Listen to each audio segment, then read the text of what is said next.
Next जी, हाँ हमारे पास kinds of money है। तो बेसिक जो फॉर्म्स ऑफ मनी है वो 3 है। There are 3 basic forms of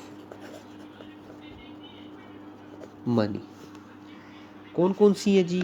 very first one है जिसको हम कमोडिटी मनी कहते हैं। मोस्ट इम्पॉर्टेंट है, बड़े मज़े की चीज़ें हैं, इनको आपने जो है वो लाजमी जहन में रखना है और याद भी करना है, आपके जहन में रहेगी, ये बड़ा काम देंगी। ये कमोडिटी मनी। कमोडिटी मनी क्या होता है? It's value is equal its value is equal to the value of the material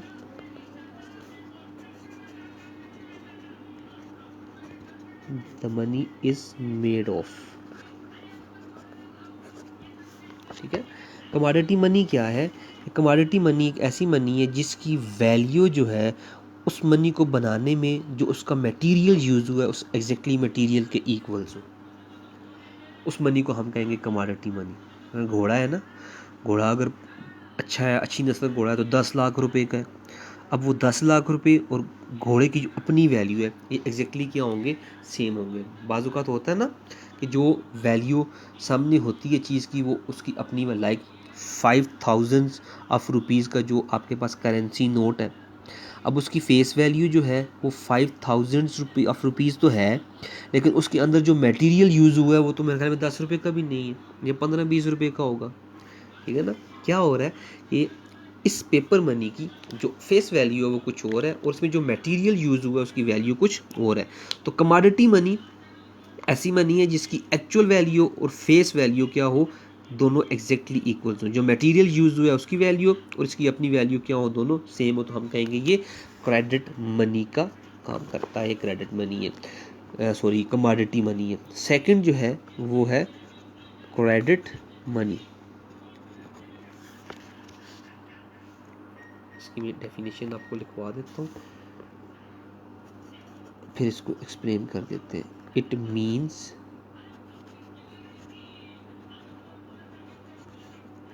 the demand deposits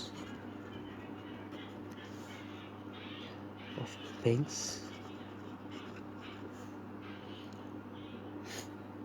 travel through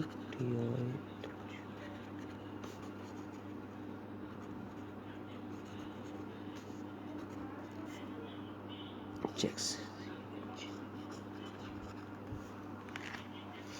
देखिए, जब भी कोई बंदा क्रेडिट कहते हैं एतबार को, ये बात ध्यान में रखना। क्रेडिट क्या होता है? एतबार, एतमाद। अब हम बैंक्स में जाके जब अपनी सेविंग्स बैंक्स को देते हैं तो बैंक क्या करता है, हमारे वो रुपए, हमारे वो पैसे लेके अपने पास रख नहीं लेता, बैंक उनको यूटिलाइज करता है। Utilisation of money, utilisation of savings of the people क्या है कि बैंक्स उस पैसे को, जो इन्वेस्टर्स हैं, जो प्रोड्यूसर्स हैं, जो बड़े बड़े बिजनेसमैन हैं जिनको पैसे की ज़रूरत होती है, बैंक उनको आगे लोन दे देता है। ठीक है ना। अब हमारे पैसे बैंक लेके और आगे दे देता है लोन, तो वो एक्चुअल में जो हमारी अमाउंट बैंक के पास जाती है वो वहाँ पे एग्जिस्ट नहीं करती, वो तो चली जाती है आगे। बैंक के पास क्या रह जाता है? क्रेडिट, एतवाद, एतमार, एतमाद, जो कि कस्टमर जो है, हम लोग हमारी सेविंग्स जमा करवाने जाते हैं, हम लोग बैंक्स पे करते हैं, ये बेसिकली क्रेडिट होता है। ये एक्चुअल मनी नहीं होती। एक्चुअल मनी तो बैंक जो है वो लैंड ऑफ कर देता है, वो तो आगे लोन दे देता है। ठीक है। जो रह जाता है वो है क्रेडिट।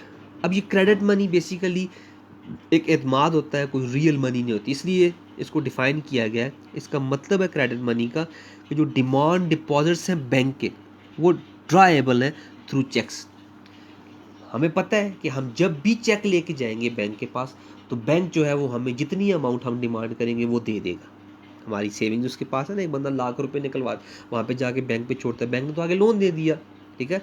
लोन कैसे देगा? वो कुछ percentage of that amount, that capital amount, 1 lakh रुपए की, इस कैपिटल अमाउंट की कुछ परसेंटेज बैंक अपने पास रख लेगा और बाकी की जो अमाउंट है वो बैंक जो है वो लोन दे देते हैं। अब ये जो अमाउंट, कुछ percentage of capital amount, some percentage of capital amount bank अपने पास रखता है। ये इसलिए रखता है कि जिस बंदे ने ये पैसे जमा करवाए हैं वो एनी टाइम भी आके डिमांड करे तो हम उससे जो है वो पे बैक कर सकें, ठीक है। उसके पास एक्चुअल जो रह जाता है बैंक, वो क्रेडिट होता है। तो क्या है क्रेडिट मनी? कौन सी मनी है? ये बेसिकली डिमांड डिपॉजिट्स होते हैं जो बैंक के पास होते हैं और वो ड्रॉएबल होते हैं थ्रू चेक्स। अब चेक के थ्रू क्या करते हैं, उसको दोबारा से विड्रॉ करवा सकते हैं। ये क्रेडिट मनी है क्योंकि ये डिपेंड करती है बिलीव्स ऑफ डिपॉजिटर्स, ठीक है ना, जो कि बैंक पर होता है कि बैंक के पास जब भी हम जाएंगे बैंक हमें पे कर देगा। थर्ड वन जो है वो है fat money, FIAT।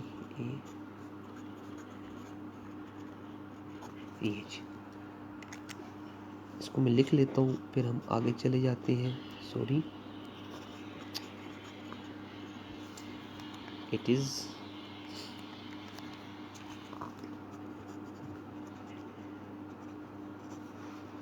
Is the money whose value is not determined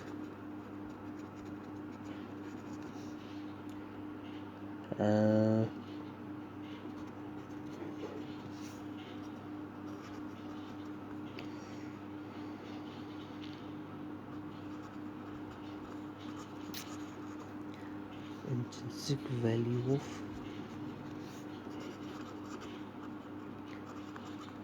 material, instead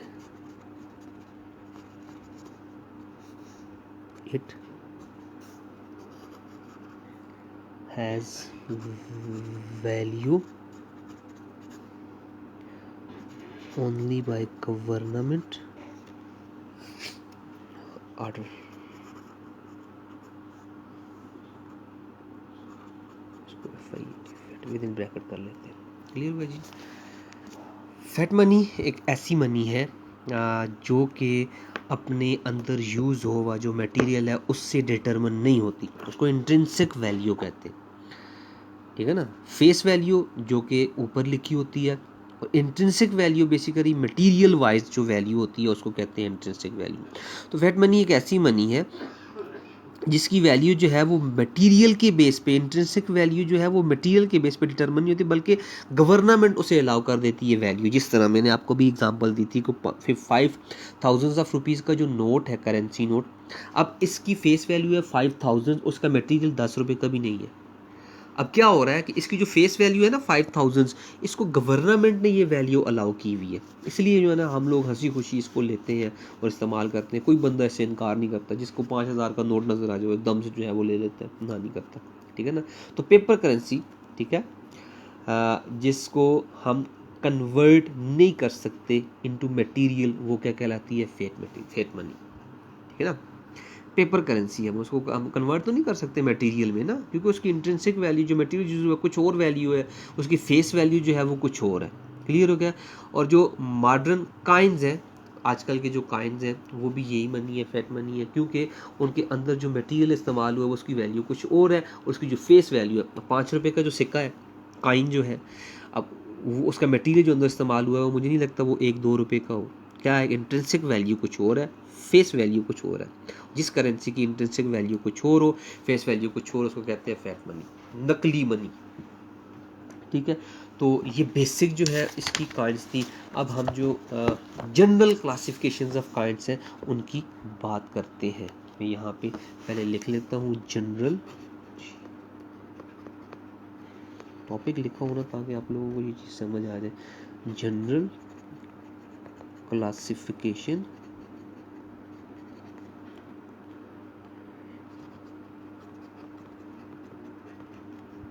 of kinds of money. General जो है इसकी क्लासिफिकेशन, जनरल क्लासिफिकेशन में सबसे पहली जो क्लासिफिकेशन है वो आती है करेंसी नोट, CURRENCY, करेंसी, या इसको हाई पावर्ड मनी भी कहते हैं। हाइपर्ड हाइपर्ड मनी भी इसको कहते हैं। मैं डेफिनेशन लिखता हूँ, फिर इसको आगे ले जाते हैं। The money issued by the government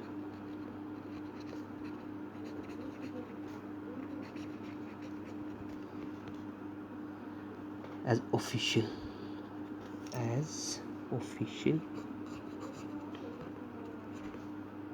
medium of exchange is called currency. दो तरह की टाइप्स हैं इसकी, एक को हम कहते हैं काइंस और दूसरा जो है वो है पेपर करेंसी। इसको पेपर मनी लिख लें, ज़्यादा बेहतर है, पेपर मनी, MONEY। ठीक होगा जी। करेंसी क्या है, हाइपर्ड मनी क्या है? ऐसी मनी जिसको गवर्नमेंट इशू करे officially as a medium of exchange, वो हमारे पास करेंसी बन जाती है। ऐसी मनी जिसको government officially medium of exchange के तौर पे इशू करे, वो बन जाती है मनी। उसकी दो टाइप्स हैं, एक को कहते हैं काइंस और दूसरा जो है पेपर करेंसी या पेपर मनी, जिसको नोट हम कहते हैं, करेंसी नोट्स। ठीक है। इसमें हमारे पास फर्स्ट वन जो है वो आ जाता है मेटॉलिक मनी या काइंस। काइंस को हम मेटॉलिक मनी भी कहते हैं, ये बात आपने ज़हन में रखनी है। मेटॉलिक मनी या इसको काइंस करके मैं विद इन ब्रैकेट कर देता हूँ, मेटॉलिक मनी और काइंस। मेटॉलिक मनी कंसिस्ट होती है काइंस पे, जिस तरह 5 रुपीज़ के काइंस हैं पाकिस्तान में, 10 रुपये का काइन है, 2 रुपये का काइन है, 1 रुपये का काइन है। ठीक है।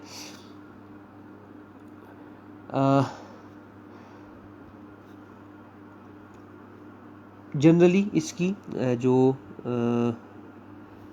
आई थिंक मेटॉलिक मनी की जो विद इन द पाकिस्तान जो करंट रेशियो है वो है तकरीबन 1%। टोटल मनी सप्लाई जो है ना with in the country, Pakistan में जितनी भी टोटल मनी सप्लाई है, काइंस की जो परसेंटेज है वो लेस देन 1% है, एग्जैक्टली 1% भी नहीं है। ठीक है ना, ये लिख लें यहाँ पे, ये ज़्यादा बेहतर है कि इन Pakistan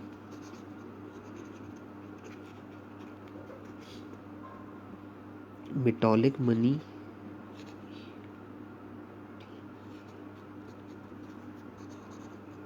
in Pakistan metallic money is less than 1%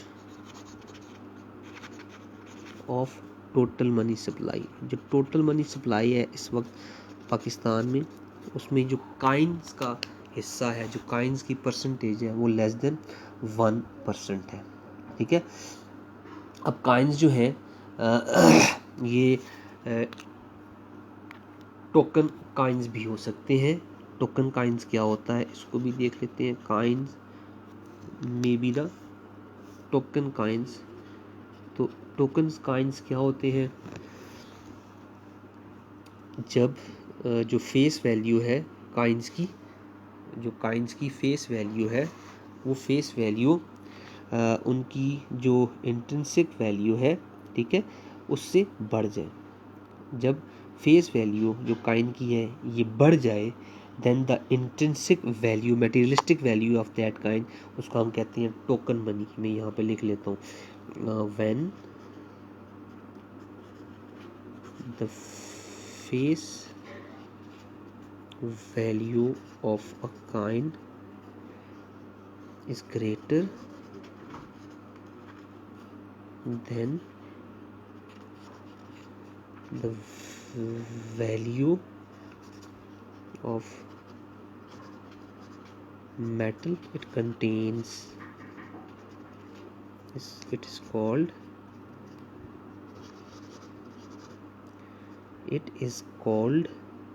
token money।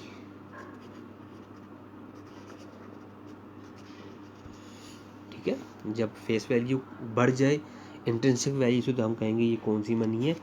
Token money. Clear हो गया जी। इससे एक स्टेप आगे जाएं तो हमें मिलता है full bodied money, full bodied coins, full BODI bodied coins. जब face value of coin equals हो जाए exactly intrinsic value of coin के, इंट्रिंसिक वैल्यू ऑफ काइन के, जब फेस वैल्यू और इंट्रिंसिक वैल्यू ऑफ काइन आपस में इक्वल्स हो जाए एग्जैक्टली, तो हम कहेंगे this is called the full bodied coins, full bodied money.